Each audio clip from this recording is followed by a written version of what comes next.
están? Les damos la bienvenida a una nueva entrevista judicial, en esta oportunidad para conversar con el presidente de la Corte Suprema, el ministro Sergio Muñoz. Ministro, ¿cómo está? Muchas gracias por recibirnos y otorgarnos esta entrevista a pocas horas de haber encabezado el inicio del año judicial por segunda vez usted. Me imagino que debe existir un orgullo, pero a la vez una responsabilidad muy grande para usted como juez de la República también.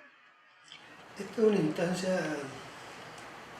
de entrega de una cuenta que refleja el trabajo realizado y las proyecciones que éste va a tener en el próximo año en el que estamos hoy. Y lo fundamental es quedar un poco insatisfecho para tener las ganas de hacer muchas otras cosas, porque un grano se junta con otro y todos impulsamos lo que es la mejora del Poder Judicial. Es lo fundamental. Si hay sentimientos de satisfacción o de insatisfacción, diría que son encontrados, porque uno, en mi caso, siempre quisiera tener mayores resultados, los que puede que demoren en llegar. Pero se ha tenido en cuenta especialmente el cómo servir mejor a la gente, el cómo servir mejor a los funcionarios y cómo entregar una mejor justicia para toda la ciudadanía. Para eso, usted hizo una serie de propuestas. Una de ellas, y que llamó mucho la atención, es el Acuerdo Nacional para la Modernización de la Justicia. ¿Nos podría explicar un poco en qué consiste este llamado a este acuerdo y para qué sirve? La realidad de nuestro sistema judicial es que sufre siempre la postergación perpetua porque surgen siempre temas de mayor relevancia para el sector político que los técnicos judiciales. Y por lo tanto, siempre el tiempo legislativo o el tiempo del Ejecutivo se va empleando en materias tan importantes o por ello evaluada de mayor trascendencia que el sistema de justicia. Esto implica que va quedando postergada toda una batería de iniciativas que en algunos casos tiene ya más de 10 años e incluso más que eso, y no se asume una mejora real del sector justicia porque, por diferentes razones. Pero lo que nosotros proponemos ahora es que en realidad nos preocupemos un poco, no tanto tampoco, sino que nos preocupemos por un momento del sector justicia, lo dotemos de las herramientas para entregar una respuesta oportuna a la gente. Porque la gente lo único que desea muchas veces es que usted le responda, no que le acojan su planteamiento, porque con eso él adquiere tranquilidad. Y en este sentido son propuestas que todas van en una mejora del servicio para dar una respuesta más satisfactoria a la gente. Y va relacionado con modernizar los procedimientos, con modernizar la gestión, la atención en los tribunales, visualizarnos en el Poder Judicial que queremos a futuro, pero que lo podemos traer al presente. Porque yo lo digo y lo he dicho, el futuro del Poder Judicial está en nuestras manos, pero la responsabilidad no es solo para el hoy, porque el Poder Judicial que estamos dejando lo estamos construyendo y lo estamos, en definitiva, perpetuando para las nuevas generaciones. Hoy día se tiene que producir el cambio para que otras generaciones observen el bienestar que ello significa. Esa es nuestra responsabilidad. Esa es la filosofía de todos estos cambios tecnológicos, procedimentales y que, en definitiva, vayan en un bienestar para los funcionarios al interior del Poder Judicial, que puedan trabajar con mayor holgura, con mayor tranquilidad, con mayores facilidades, y también para el ciudadano que va a los tribunales, y yo creo que también está dirigido a la comunidad entera, porque toda la comunidad siempre está expectante cómo lo están haciendo sus autoridades. Y nosotros lo queremos hacer mejor. Y para eso solicitamos un minuto de atención. ¿Y usted cree, presidente, que me imagino, obviamente, que para llevar a cabo este acuerdo se necesita un trabajo mancomunado, no solamente del Poder Judicial, sino que también de otros estamentos? ¿Usted cree que existe esa voluntad? Nosotros hemos evidenciado por los distintos factores que enuncié un cambio de actitud, un querer hacerse cargo del problema. Y estamos esperanzados. Usted me dirá, también no nos queda otra posibilidad. Exactamente. Estamos esperanzados es que en este primer semestre el Parlamento dé respuesta a las iniciativas mínimas que se han enunciado, que son 4 o 5, y el gobierno se ha comprometido en solicitar la extrema urgencia a la tramitación de estos proyectos, y de esa manera vamos a tener una respuesta que es mínima, una tramitación electrónica en material relacionado con procesos del sistema no reformado. Vamos a tener 3 tribunales nuevos en Alto Hospicio para más de 100.000 habitantes, que no los tiene, para Mejillones y Puerto Williams. También vamos a tener una redistribución de una dotación de jueces que no está nombrado de hecho. Las ternas, muchas están en el ministerio, pero de hecho no se les nombra. Los recursos los tenemos. Posteriormente, otras medidas de carácter menor y que están relacionadas con la distribución de causas y la posibilidad de especialización de los tribunales para una mejor gestión. Entonces, son los primeros pasos. Ojalá se puedan dar otros, como la especialización de las Cortes de Apelaciones y que atendamos las pequeñas causas. Bueno, hay muchas iniciativas, lo contencioso administrativo, están aspectos que son relevantes no solo para el Poder Judicial, porque nosotros no estamos pensando en el Poder Judicial, estamos pensando en cómo entregar un mejor servicio. Todas estas modificaciones no están en beneficio directo del funcionario, de los integrantes del Poder Judicial, sino que siempre estamos pensando en las personas, en los justiciables. Pero da la sensación en la opinión pública que muchas veces el Poder Judicial tiene muchas expectativas, como dice usted, de ir avanzando y se necesitan esos apoyos de los otros poderes del Estado. ¿Cómo se explica usted que existan algunos proyectos que lleven tantos años aún esperando y que van en beneficio no solo del Poder Judicial o no del Poder Judicial, sino de las personas, del usuario? El hecho es lo que acabo de señalar, porque la importancia en las labores del Estado no es el Poder Judicial el que las determina. Hay unos poderes colegisladores que han sido elegidos por la ciudadanía y que hay que respetar, y ellos son los que determinan los proyectos que captan su mayor o menor atención. Ahora usted en su discurso habló de la misión del Poder Judicial y destacó el fortalecimiento de la democracia, la igualdad, la dignidad, la promoción de derechos, la transparencia. ¿Usted siente que la ciudadanía hoy está en sintonía con esa visión que promueve el Poder Judicial? ¿La ciudadanía lo siente así?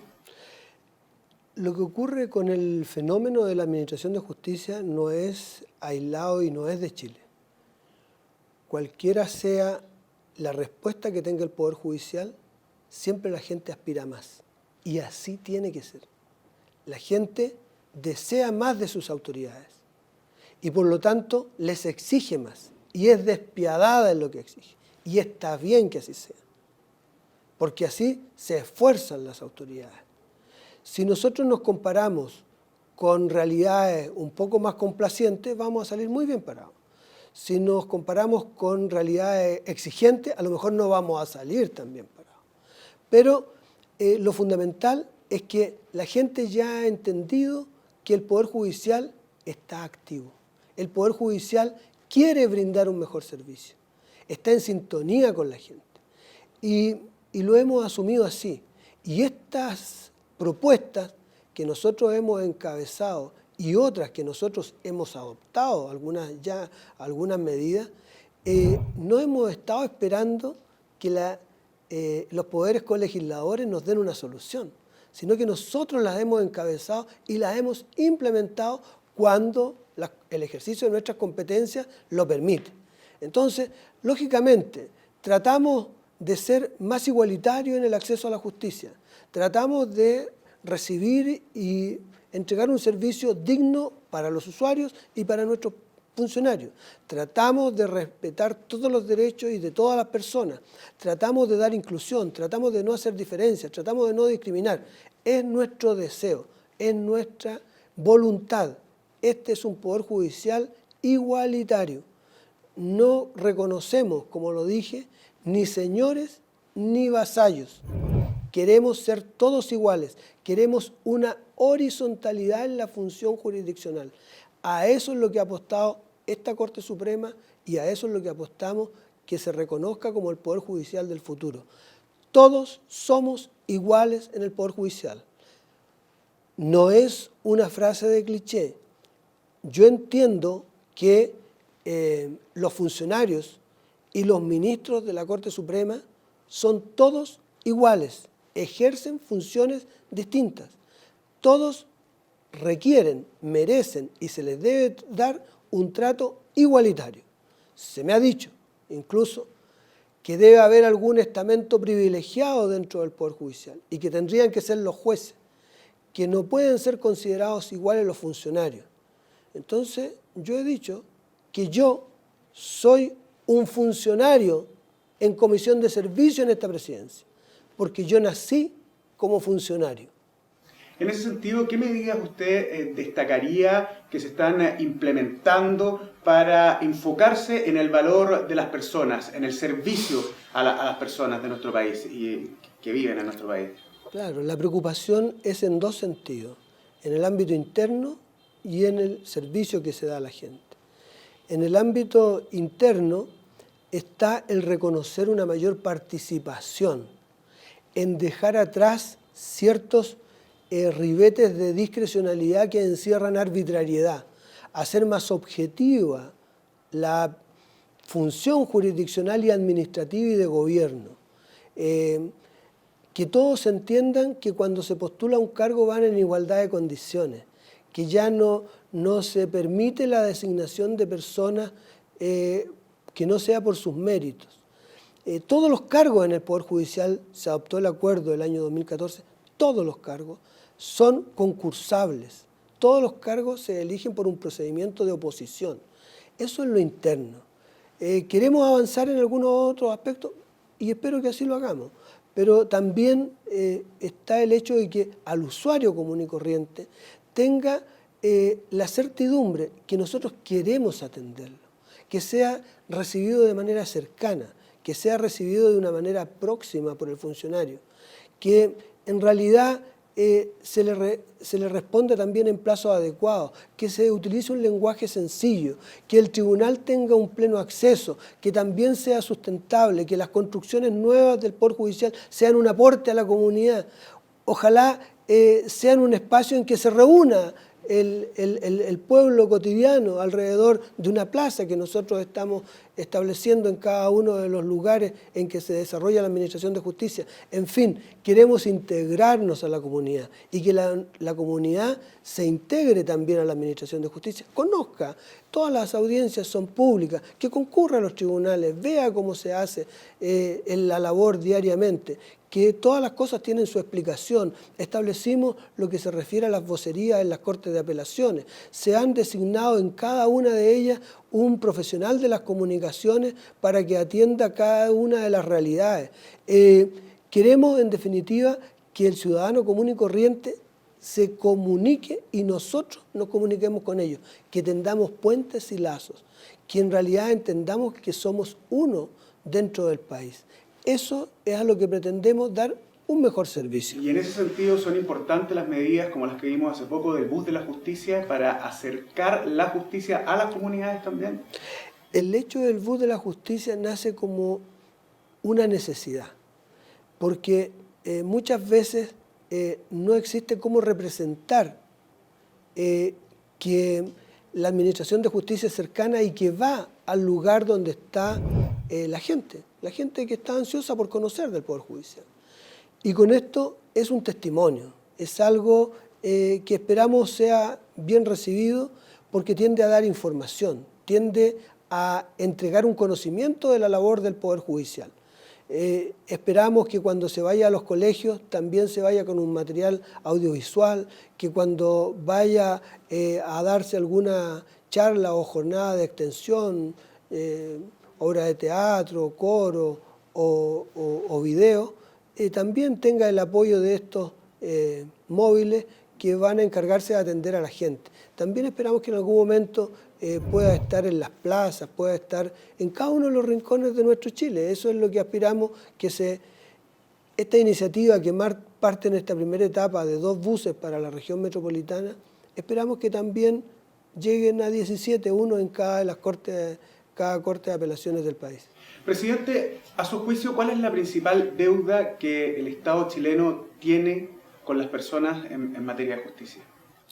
Yo creo que es preocuparse de las personas que están en condición de vulnerabilidad. Preocuparse porque sean emparejadas a la cancha, para que puedan tener un acceso a la justicia. Acá hay un sector de nuestra población que está olvidado, que es el sector de la justicia vecinal, las pequeñas causas, el acceso a la cotidianeidad del conflicto. Nosotros tenemos olvidado. En otros países es el aspecto fundamental de los tribunales. ¿Por qué está olvidado? Bueno, yo tengo una opinión al respecto, pero es una opinión.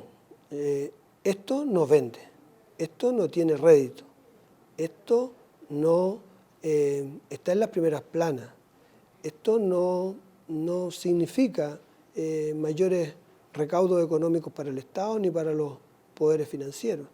Está olvidado porque no representa una preocupación en las esferas de poder dentro del Estado. En otros países es, como les reitero, la principal materia de que conoce el Poder Judicial.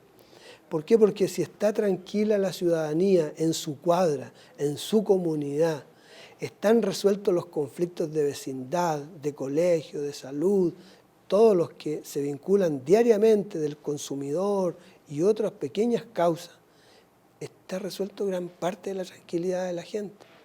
Entonces, es a eso a lo que se ha apuntado con muchas iniciativas que están relacionadas con formas abreviadas de resolver los conflictos, una mediación inmediata, un aspecto que pueda estar relacionado con un amigable componedor, un arbitraje, o por último una mediación del juez por una conciliación o transacción. Es decir, son diferentes vías que lo último se llega al proceso, ya cuando no existe otra posibilidad. Pero cuando se llega al proceso, ya hay un tratamiento previo del conflicto. Y además de eso, se tiene la asesoría de profesionales, tanto en el aspecto social, emocional y legal. Esa es la forma de atender este problema. Y esa es la gran deuda que yo creo que tiene el país con la administración de justicia mirado desde el punto de vista de los ciudadanos. También creo que hay una preocupación que no ha estado en la esfera legislativa, que es tender a la unificación de la jurisprudencia por medio de recursos efectivos y eficientes para poder lograr no la uniformidad en la jurisprudencia, pero sí a la unificación de criterios, para que la administración de justicia no sea una sorpresa, sea algo que ya sea predictible y que de alguna manera otorgue mayor tranquilidad y certidumbre. Eso nosotros tenemos una propuesta hace bastante tiempo en orden a establecer un recurso que conozca la Corte Suprema y que sea vinculante para la Corte Suprema, no para los tribunales. Y así, cuando cualquier ciudadano recurre a la justicia y sabe lo que ha resuelto la Corte Suprema y el tribunal respectivo no acoge ese planteamiento, puede llegar a la Corte Suprema para que se le resuelva como ella lo ha hecho. Y si se le resuelve ya como dispuso la Corte Suprema, en realidad no tiene caso llegar hasta la Corte Suprema. Y con eso lo hace más económico y también lo hace más eficiente y lo hace más efectivo. ¿Por qué? Porque la solución llega antes. Presidente, respecto a la reforma procesal civil, que lleva bastante tiempo ya estancado, ¿en qué consiste lo que usted promueve como la pre-reforma? ¿Cuál es su importancia? ¿Por qué es tan importante esto? Ya lo decía en la cuenta pasada en detalle y ahora simplemente lo enuncié. Es que el sistema de justicia no puede pasar de un estado al otro de manera radical. Y cuando pasa al nuevo estado, olvidarse de las causas antiguas. Tiene que haber una preocupación y preparar el ambiente para ir despejando, ojalá llegar con la menor carga posible a la oportunidad en que se implemente la reforma. porque ocurre en todas partes. Cuando llega un nuevo procedimiento o usted se cambia de casa, ya no se acuerda de la casa antigua.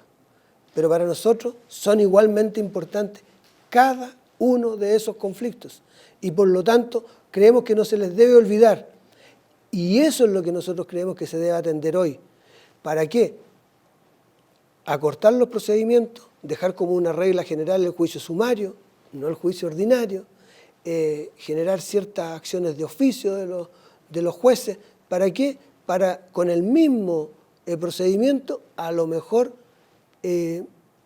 dar una respuesta en un tiempo más breve. Y además, esto no tiende en ningún caso a evitar la reforma procesal civil, tiende a robustecerla, porque después cuando llegue vamos a tener mayores brazos y mayores energías para hacer todo lo posible que se concrete en la mejor forma. Pero si tenemos que dedicarnos a un conjunto de causas, que estamos hablando que en materia civil son 1.800.000 causas que llegan anualmente, que se van sumando a las que no se pudieron sacar en años anteriores. Entonces, toda esa sobrecarga es la que puede llegar a la justicia reformada. Pero nosotros queremos que eso se baje en intensidad, establecer salidas tempranas, ver una tramitación más rápida y electrónica, modificar algunos procedimientos. Bueno, son todas un conjunto de medidas que las he enunciado yo para que los tribunales vean más despejada su labor y de esa manera en el advenimiento de lo que es la nueva justicia civil pueda existir no un olvido, sino que una atención debida para los casos antiguos y también para los nuevos. Ahora, para todo este tipo de reformas es importante que los legisladores escuchen a diferentes poderes o diferentes organismos. ¿Usted cree que al Poder Judicial se le ha escuchado lo suficiente su opinión para luego desarrollar estas reformas? Yo sostenía que toda reforma que se pretenda hacer en el país va a tener más éxito si es escuchada la opinión de quienes son los operadores que van a implementarla, van a aplicarla. Porque pueden tener alguna opinión o algún aspecto con el cual aportar a la discusión. Ha sido escuchado el Poder Judicial, pero yo creo que no en la medida en que debiera, especialmente antes de enviar los proyectos al Parlamento. Esa es la etapa fundamental. Ya después cuesta mucho modificar lo que son los proyectos en curso. Y se tiende a pensar que el Poder Judicial es siempre reaccionario y en contra. No es eso. Nosotros ponemos los acentos que creemos con lealtad que hay que entregar. Y eso es lo que de alguna manera creemos que no ha estado totalmente escuchado del Poder Judicial, por lo menos en la elaboración de los proyectos anteriores. Todos sabemos de las circunstancias que se hicieron, por unas comisiones de expertos, en algunos casos escuchando los planteamientos del Poder Judicial y en otros totalmente ausentes. Hay dos proyectos que se han enviado al Parlamento, en el primero y en el segundo es muy poca la participación que se ha tenido por el Poder Judicial, más ha sido el proporcionar antecedentes, datos que se nos piden y que siempre se consideran insuficientes, porque en definitiva, como hay una concepción en algunas oportunidades preestablecida de lo que debe ser, se trata de que los datos lleguen para justificar las determinaciones que se tienen con anterioridad. Y esos aspectos nosotros no los podemos proporcionar. Siempre vamos a entregar los antecedentes que disponemos y en las condiciones que disponemos. No metemos mano de ninguna manera en los datos. Y lo único que queremos es transmitirlo en la forma más rudimentaria y sin análisis, si se quiere, para que no se crea que lo estamos trabajando o de alguna manera direccionando en un sentido o en otro. Nos hemos abierto completamente. En la actualidad no existe ningún antecedente reservado en el Poder Judicial relativo a la gestión de los tribunales. No existe. Es decir, todos los datos están puestos sobre la mesa.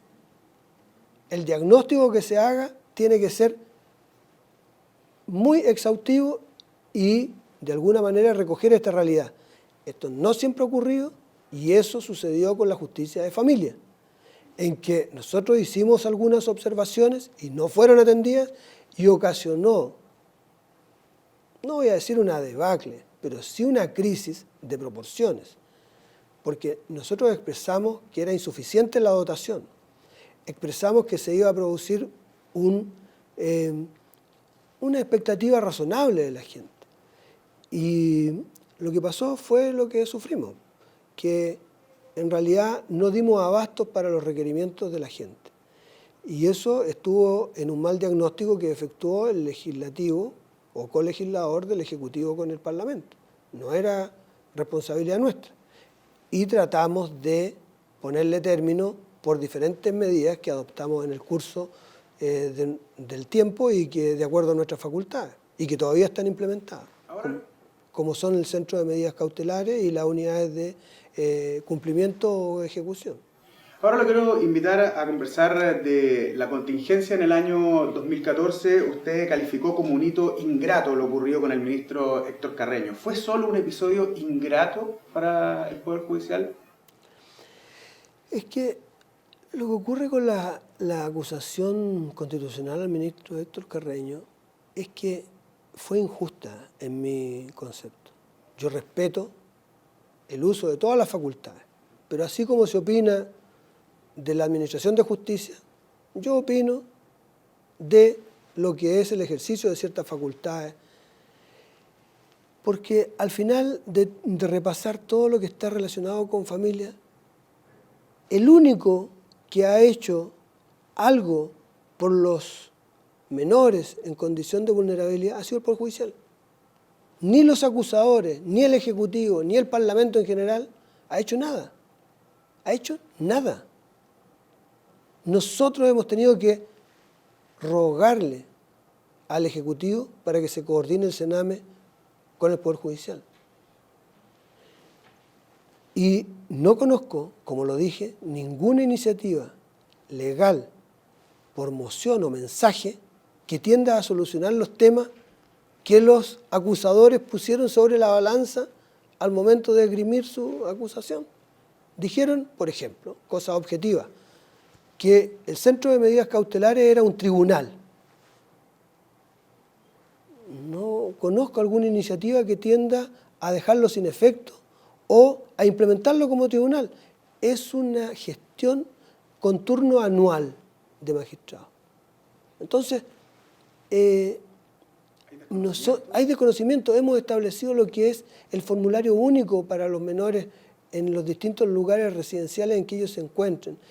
Hoy día no existe ningún menor que no se sepa cuál es su plan de intervención, dónde está. En oportunidades anteriores a que se implementara este trabajo que lleva años, un menor está ingresado 10 veces al sistema. Y el Sename lo tenía ingresado 10 veces al sistema. Y se duplicaban las cifras, triplicaban o cuadruplicaban las cifras. Entonces, nosotros nos hemos preocupado de racionalizar la justicia de familia. Y esa labor la desarrolló y la encabezó por mucho tiempo el ministro señor Carreño. De la señora Margarita Herrero pasó al señor Carreño y ahora del señor Carreño pasó a la señora Rosa María May. Es una aposta. En esto siempre va a haber el principio de continuidad en la administración de justicia. Y por lo tanto, las personas que están cumpliendo una función la pueden desarrollar hoy y a lo mejor no mañana. Por eso es que el señor Carreño en su actuar ha reflejado en muchos aspectos lo que es el pensamiento del Poder Judicial.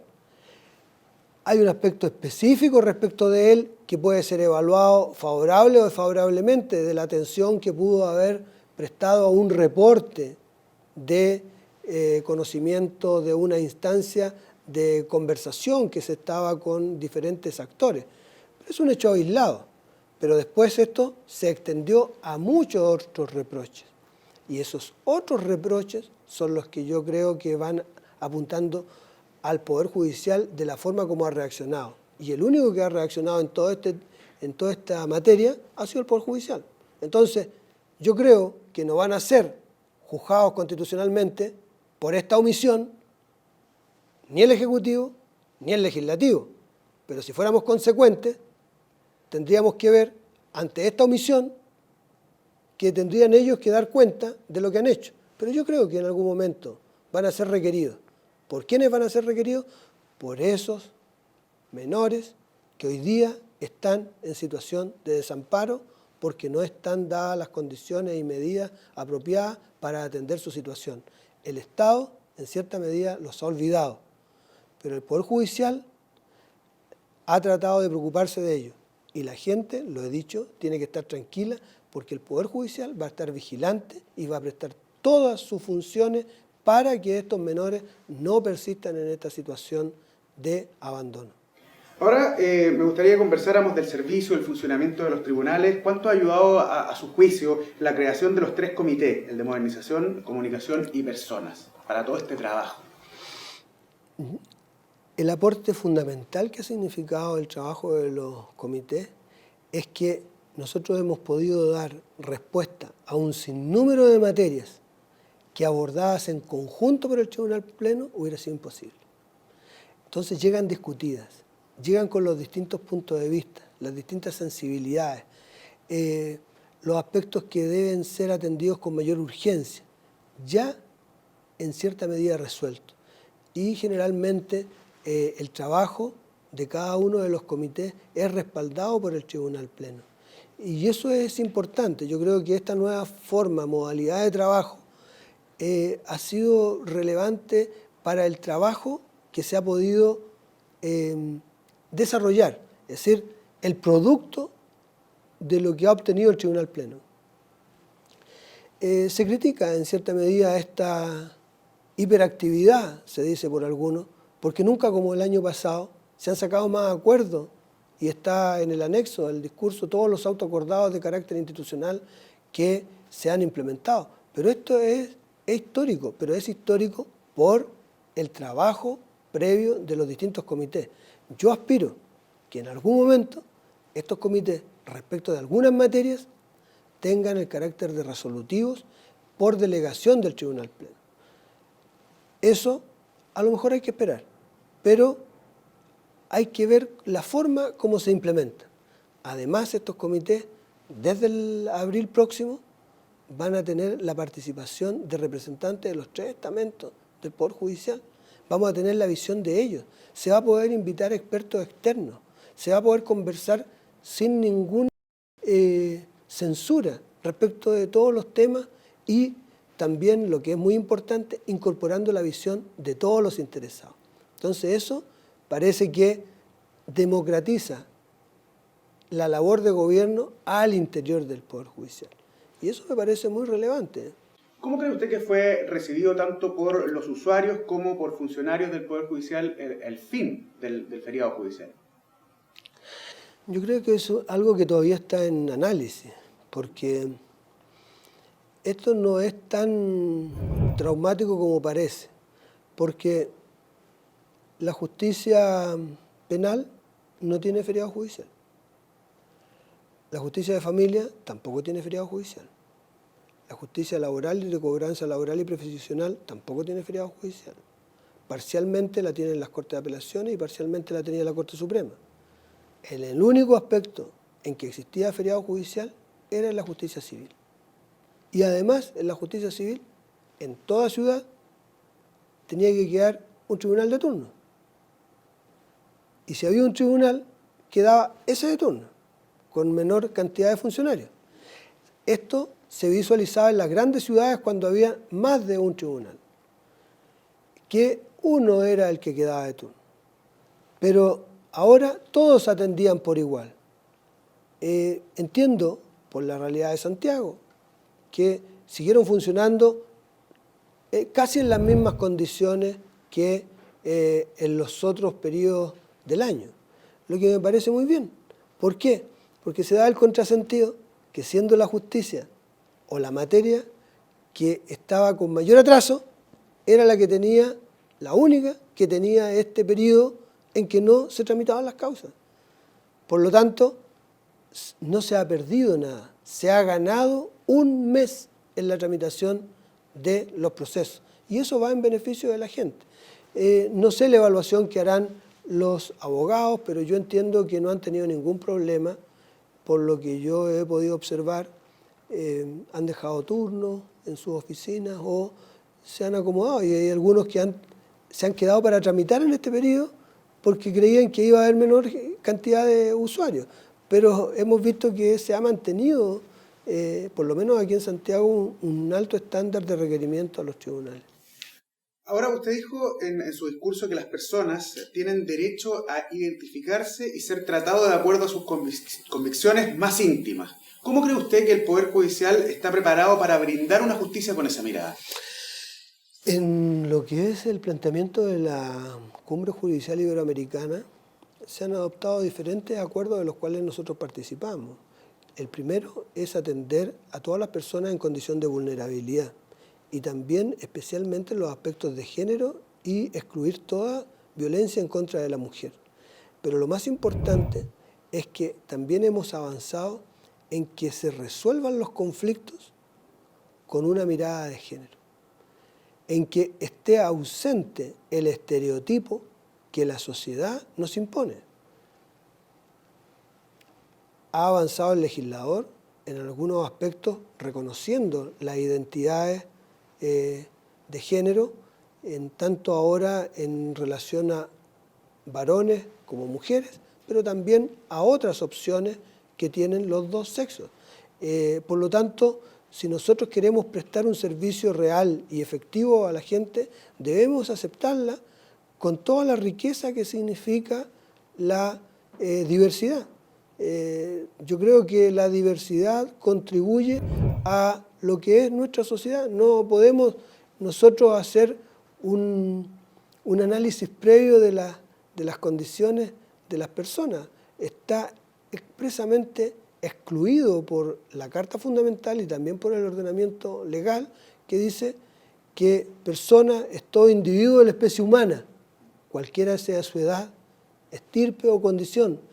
Y yo creo que en las condiciones no solamente se está refiriendo a las condiciones socioeconómicas, sino que a todas las condiciones sociales que puedan estar influyendo en un individuo. Por lo tanto, nosotros estamos abiertos y creemos que no debe ruborizarnos de ninguna manera las personas que lleguen a solicitar administración de justicia, y la vamos a recibir a todos y cada uno como se merece, con los brazos abiertos, porque yo lo digo, a cada una de las personas que llega a hablar conmigo a la Corte Suprema, en los tribunales es en donde deben sentirse más cómodos.